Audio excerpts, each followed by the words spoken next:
1 Korintus pasal 2 ayat 6 dan 7 bilang begini.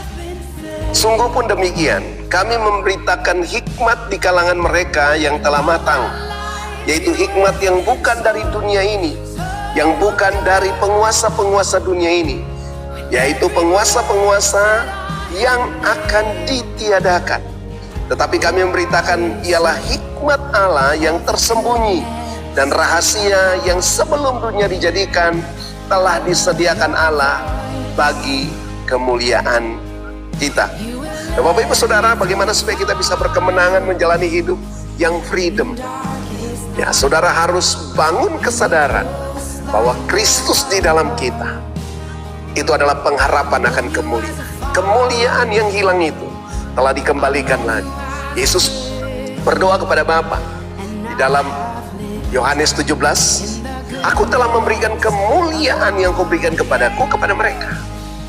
Jadi sebenarnya Tuhan sudah memberikan, Yesus sudah memberikan kemuliaan. Kapan dia berikan itu? Waktu ia menghembusi murid-muridnya dengan rohnya.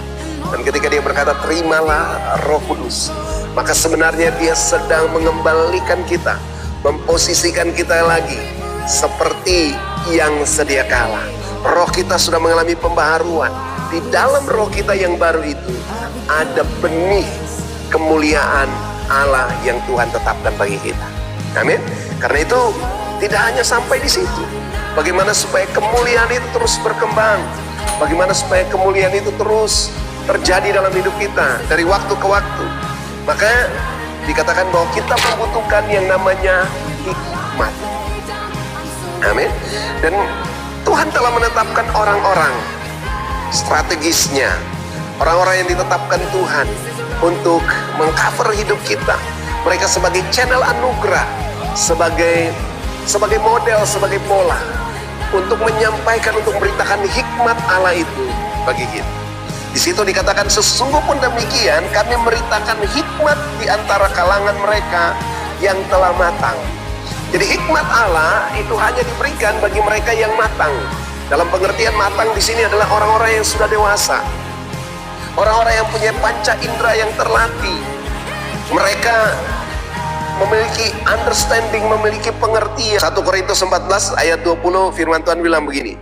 Saudara-saudara, janganlah sama seperti anak-anak dalam pemikiranmu, tapi jadilah anak-anak dalam kejahatan, tapi orang dewasa dalam pemikiran. Orang yang matang itu orang yang kuat dalam pemikiran mereka.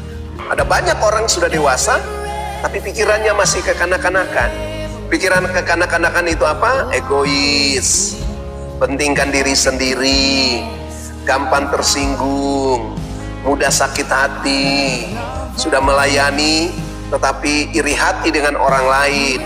Itu ciri-ciri orang-orang yang belum dewasa. Selalu menuntut, selalu ingin menang sendiri. Itu ciri-ciri orang yang belum matang. Sedangkan hikmat Allah itu diberikan kepada orang-orang yang matang. 1 Korintus 13 ayat 11 juga dikatakan begini. Ketika aku kanak-kanak, aku berkata-kata seperti kanak-kanak, aku merasa seperti kanak-kanak, aku berpikir seperti kanak-kanak. Sekarang sesudah aku menjadi dewasa, aku meninggalkan sifat kekanak-kanakan itu. Jadi orang yang belum matang adalah orang yang belum dewasa. Dan siapa yang menentukan kedewasaan seseorang? Yang menentukan standar ukuran kedewasaan seseorang adalah seorang bapa. Galatia pasal 4 ayat 1 dia bilang, selama seorang belum akil balik, sekalipun dia adalah tuan dari segala sesuatu, ia tidak bedanya dengan seorang hamba. Ia tidak bedanya dengan seorang budak yang tunduk takluk kepada roh-roh dunia yang lemah. Dikatakan selanjutnya bahwa sampai ditetapkan, ditentukan oleh seorang bapaknya bahwa dia itu sudah dewasa atau belum. Nah, karena itu saudara yang menentukan kedewasaanmu adalah seorang bapa. Dan yang dimaksudkan di sini adalah seorang bapa rohani.